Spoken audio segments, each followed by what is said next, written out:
Hello and welcome to my channel, Bow and Arrow Tarot. Today we're going to get right into the weekly reading, February 15th to the 21st for the sign of Gemini. All right, Geminis, let's get right into it, all right? This is going to be your general weekly outlook.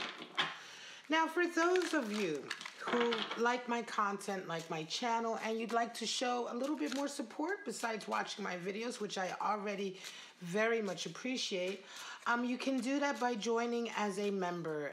The 99-cent tier, which I've set up, is simply a nominal kind of amount per month, but for that you get early access, you get a shout out on one of my videos each month, and you get other perks that I'll be rolling out, live streaming, question and answers, and specific readings.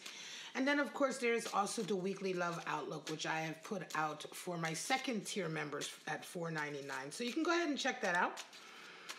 All right, Gemini, let's get right into your reading for this week. We're going to pull out 3 of your love oracle cards. Then we'll get into your animal spirits. All right, Gemini, we have Passion. This is a card that's come out a lot. We have Talking. And we have Coffee Cup. All right, so these are your 3 oracle cards for the week. And I do love this love oracle deck. It is geared towards love, right, and relationships. But I find that a lot of the messages are really sort of can kind of cover any territory in your life, right? So passion, of course, is having a high level of chemistry with someone. Talking, of course, is having just like that conversation, right? It could also be awaiting a message. You could be waiting for somebody to reach out to you via text or email. And then Coffee Cup is the message for just reconnecting with friends, having a light meeting, having an uplifted day, a moment of sort of, I want to say, serenity to a certain degree. Just a very simple, like pleasant energy, right? So, Gemini, let's get your animal spirits out. And your first animal spirit is the cosmic egg. Then we have the lizard, fire energy. And we have the bear, earth energy. All right, so let's review those before we get into your other outlooks for the week. So the cosmic egg is the final card in the deck and is associated with the 7th chakra, which is the crown chakra at the top of your head. And it is associated with completion, right? Like utter completion.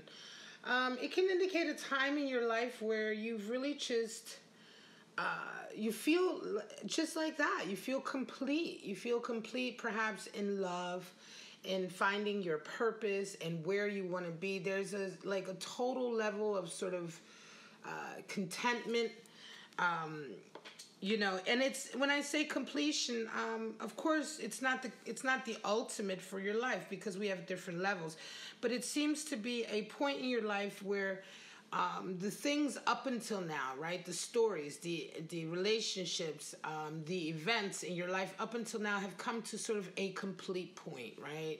You've come to an understanding in all of those areas. And of course, now there is all of this potential for the next stage of your life, right?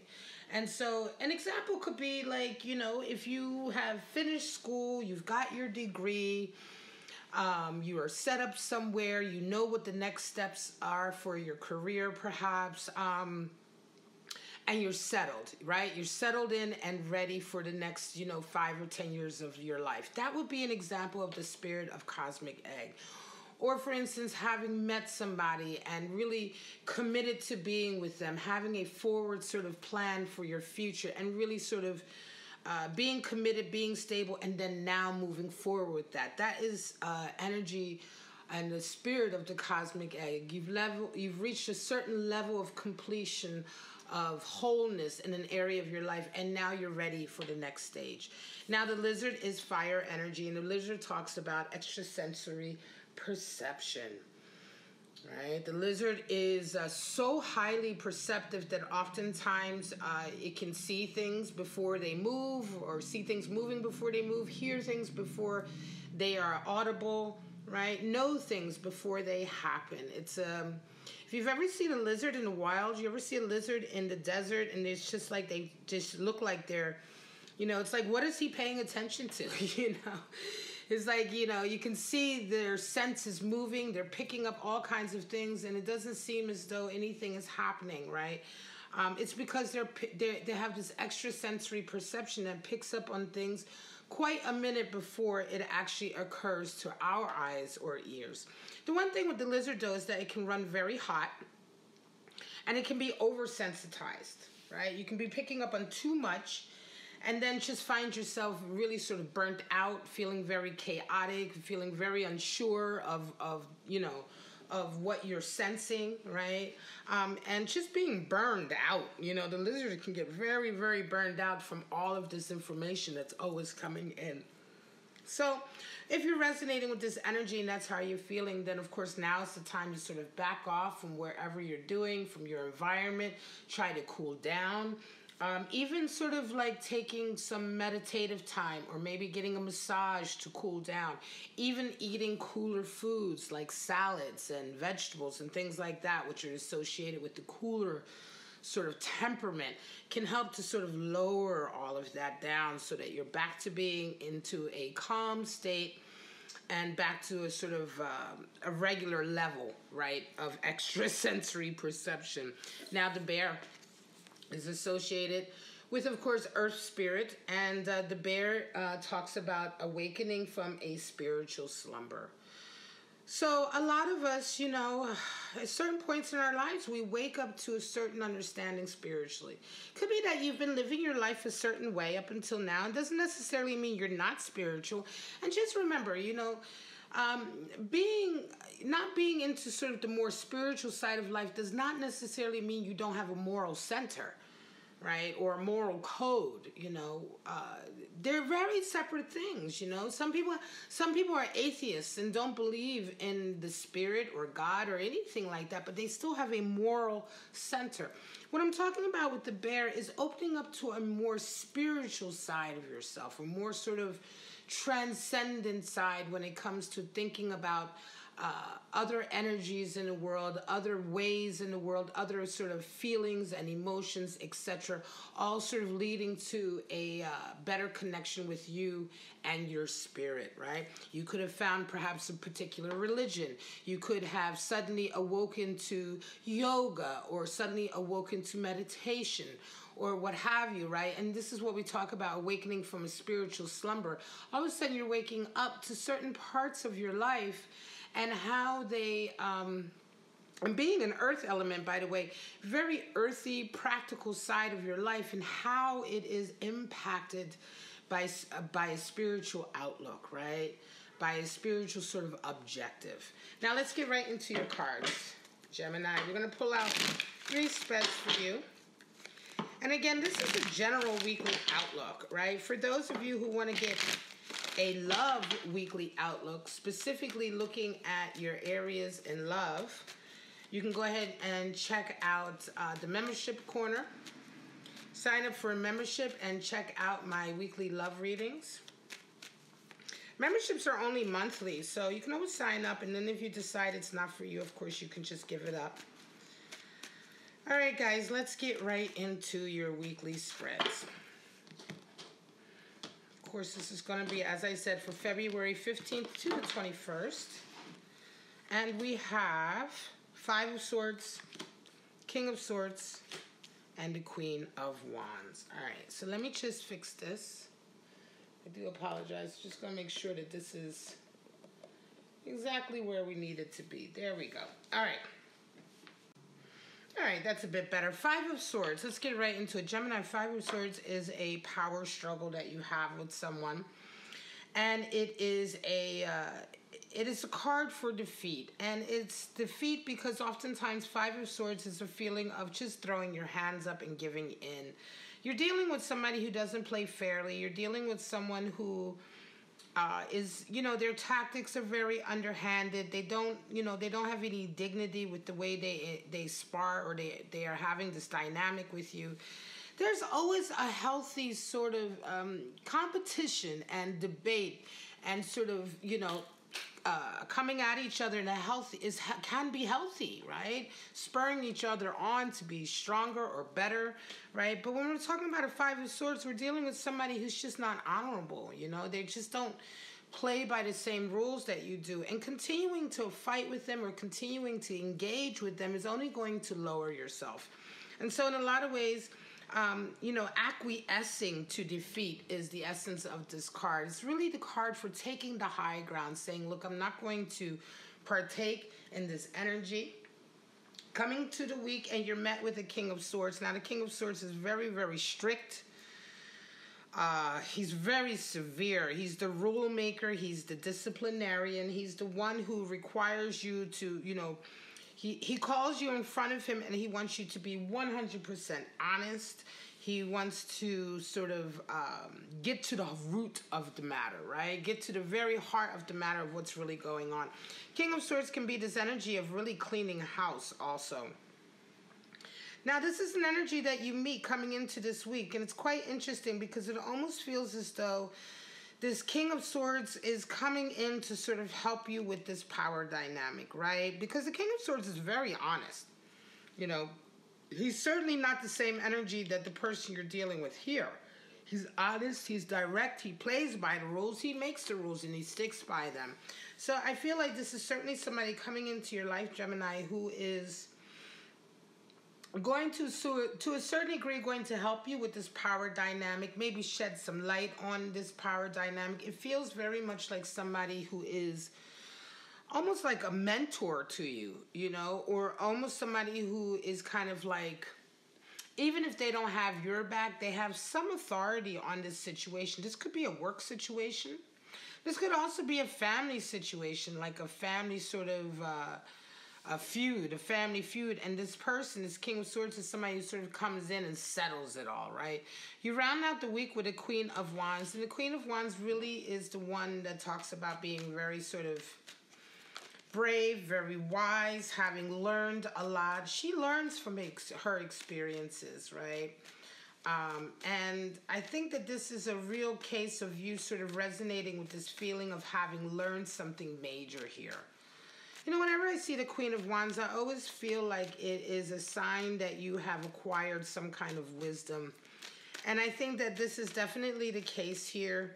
This may even be a case of the bear, in the sense of there may be a little bit of a spiritual awakening, because although this is about a power struggle that you're having, I feel like there's an understanding coming in, either about people or about the way people interact, or there's some kind of life understanding that's coming in here for you as a result of all of this.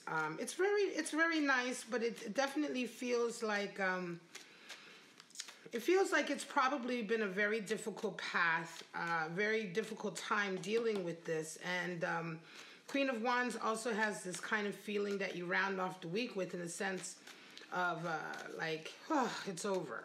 You know, it's over.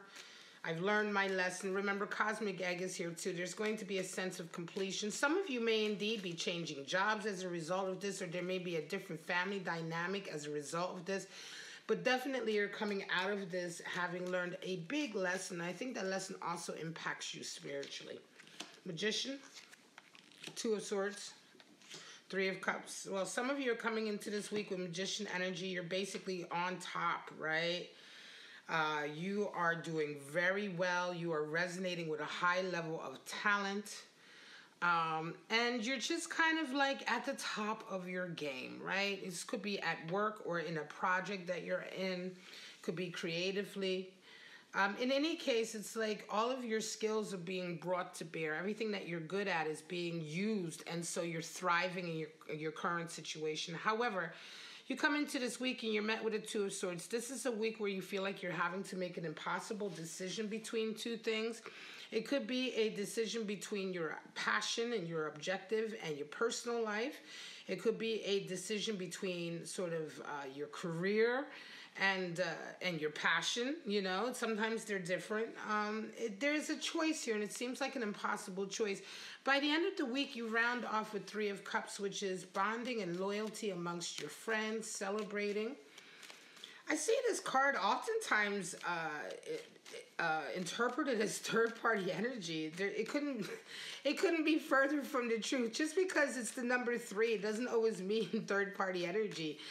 3 of Cups absolutely has nothing to do with third-party energy. It's all about the celebration, the bonding, the loyalty that we find with our tribe, with our friends, and recommitting to that. 3 is the number for bonding and loyalty. So in any case, this is not at all to do with third-party energy, and everything to do with your friends helping you, perhaps having a conversation. Maybe you're going out with coffee with friends, and I feel like by the end of the week, your friends are absolutely going to help you with this decision.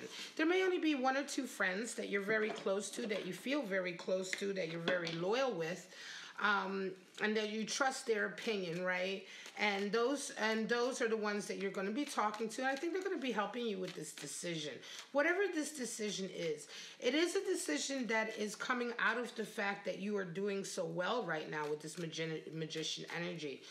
And so it could very well be a choice in career or a choice between career and love, like I said. But again, 2 of Swords is also balance. The essence with 2 of Swords is actually finding balance and not making a choice at all. And I think for some of you, you will be talking with your close friends, and by the end of the week, they will help you find that balance.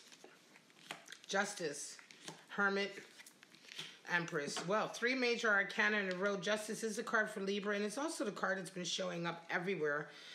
So far, it showed up for at least 3 of the weekly readings in this position for one of the forecasts. So a lot of you this week are waiting on court cases, judgments, decisions, renderings, perhaps an official document that needs to be signed. In any case, you're waiting for something, or you're certainly anticipating something coming into your life that's going to rebalance a sort of injustice. And this week, you're coming into the week with this sort of energy, this focus on your mind. You are met with Hermit energy, and it's a feeling of, I'm going to say a feeling of wanting to pull away, perhaps, you know, wanting to be on your own. It is perhaps a little bit of the spirit of the bear coming in the sense that you are waking up to a spiritual sort of side of yourself. It could definitely be coming out of this legal action or this official action here that's kind of waking you up to a certain side of yourself, right? It can be like, for instance, if... say, for instance, you were in a particular situation and you were waiting for a legal decision to come in, and everything in the world told you that you were going to be on the losing end. And then this decision or the rendering or whatever this event is comes in, and it almost seems like a miracle, right? It almost seems like a miracle, whatever has happened here. And it does, in fact, rebalance your life. It does, in fact, serve the purpose of bringing justice to a situation that is unjust. I feel like whatever is coming, this example, what's coming out of it, it's like an awakening for you in some way. Maybe the connection between spirit and the material world, you know, that sometimes miracles do happen. Sometimes the spirit does win out, you know what I mean? Or sometimes things happen in a way that are very fated and destined. And I think that you have this kind of feeling, and it really wakes you up this week to the spiritual path, or certainly a redoubling down on a spiritual path. By the end of the week, you feel great, right? You feel mind, body, and soul. You feel complete with that cosmic egg and the Empress. You feel absolutely in your power. And I think that what it is that not only, it's like having woken up to that spiritual path, it's like the final puzzle. And so now you do feel complete in all areas. It could be that spiritual connection has been elusive up until now. You know, you just haven't felt it, or you just haven't had the experience that wakes it up. But it's coming out of this experience with the Justice card. And it rounds off a very nice week for you, Gemini. You round off just feeling good, you know, in every area of your life. The Empress talks about being highly creative, highly nurturing for oneself, and certainly thinking about your mind, body, and soul. She talks about, you know, the Empress brings the energy of unification in those areas, right? Her mind, body, and soul are unified, you know, to present the best version of herself. And I feel like this awakening, the spiritual awakening for you, is definitely a form of unifying all the different elements of yourself. Last spread for you, High Priestess, Ace of Wands, and the Strength. Well, High Priestess has started to show up a little bit. She is a very elusive card. She does not show up a lot, certainly not for my readings. But again, the High Priestess talks about a high level of intuitive ability, a high level of self-confidence, an understanding about life, you know. She is the keeper of secrets. She is the keeper of, you know, the secret knowledge that we are all trying to attain, right? The knowledge of how to connect to our spirit, you know. And it seems like this big, great secret that if somebody would just tell us, but she's never going to tell you anything. The High Priestess doesn't tell you anything. She only sort of presents the way. She just shows you which, you know, the way that you have to walk. Now, whether you're able to walk that way or not is really down to you. And the way is the way of listening to your voice, your intuition, feeling it, understanding it, becoming one with it, knowing when it is your intuition talking to you and when it's your ego talking to you, right? And in any case, this is something you're very much focused on coming into the week. Again, very much the spirit of the bear is in. I'm going to even say the spirit of the lizard in the sense that you are probably riding high with a little bit of extrasensory perception. Coming into this week, though, you have an Ace of Wands, which is a really very passionate new sort of union, right? Now, Ace of Wands often talks about a new, you know, can talk about a new sort of passionate creative purpose or objective or project, right? But here it is also the great phallic symbol. And so in a lot of ways, Ace of Wands can sometimes indicate the coming together of a really sort of magnetic, passionate sort of connection. Very physical, but also just this feeling of like, you know, your souls sort of like, like just drinking up each other, right? Very, very passionate. And you round your week off with Strength energy. So Strength talks about putting boundaries in place, not getting swept up with your feelings. Right? Being able to control your feelings, or certainly if you, it's not even so much about being able to control your feelings, but making sure that you are not a slave to your emotions, right? That your emotions are to a certain degree under your control, you know, that you are the ultimate sort of voice. Right, you can see this in the imagery. She's controlling the lion, or she's and not even so much controlling the lion by sort of leashing him up, or, you know, having a sort of collar, or collaring him or something like that. She controls the lion by understanding him, right? You can see the affection that is there. And so, you know, here we're talking about understanding your own emotions, having compassion, almost in a sense of having compassion for your own emotions, and at the same time not being a slave to them. And one of the ways that we do this is by setting up boundaries, right? By setting up boundaries with people. If we know that certain people can hurt us or certain energy can come in and really drain us, then we put boundaries up. Because our feelings are important to us. Just as she has this affection for the lion, which is sort of symbolic of our passion and our emotions, so do we. Our emotions, our passion, our feelings are important to us, and we don't want people just coming in and trampling all over them, right? And the way we do that is we put boundaries in place. All right, guys, this is your reading, Gemini, February 15th to the 21st. Thank you so much for supporting my channel and watching my video. If you enjoyed it, please like, subscribe, and share. For those of you, as I said before, who would like to show your appreciation for my content and my channel by signing up with a membership, there's a 99-cent membership tier and there's a $4.99 membership tier. So it's very affordable for anyone. But there are some perks that come with it, like early access to my videos and custom badges as a member for my channel. And the weekly love outlook for your sign, which is also open to my members. So if you're interested in any of those, and including also the shout out on your sun sign video, if you're interested in any of those, just check out the membership section and see if that's something you're interested in. And I thank you so much if you are. But for right now, guys, have a wonderful week, and I'll see you next week for your weekly outlook. Bye-bye now.